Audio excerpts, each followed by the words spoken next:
लय बोर झाला यार आज. कारण आपण एखाद्या मूवीजला. हो चला जाऊया. चला नवीन नवीन हिंदी मूवीज येतात थिएटरला, बघायला जायचं. अरे एक मिनिट, एक नवीन मराठी मूवी आलाय थिएटर मध्ये, आपण तो बघायला जाऊया. हाँ बेस्ट. मराठी मूवी थिएटर मध्ये? अरे तू पागल हो गया क्या?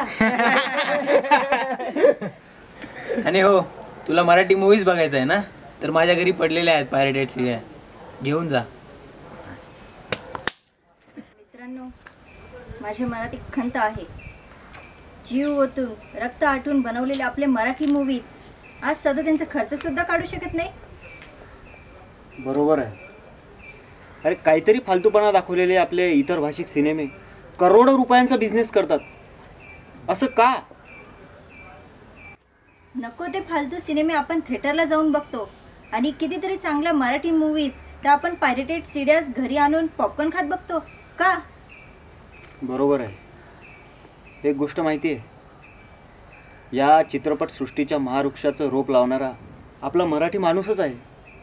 होय, आणि आजच्या काळानुसार मराठी मूवीजनी स्वतःमध्ये भरपूर चेंजेस केले आहेत. तरीसुद्धा आपण हिंदी मूवीजच बघतो, हॉलिवूड मूवीज बघतो का? आपल्या महाराष्ट्रासारखी इतर 4 दुर्दैवी राज्य सोडली तर बाकी 27 राज्य स्वतःच्या भाषेला, स्वतःच्या कलेला प्राधान्य देतात. मग आपण का मागे आहोत याचा विचार नको करायला.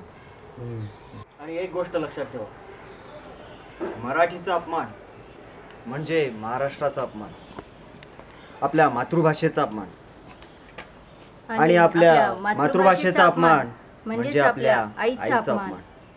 ज्याला करायचं असेल त्याने बिनधास्तपणे करावं. बघा, पटलं तर शेअर करा. हो हो.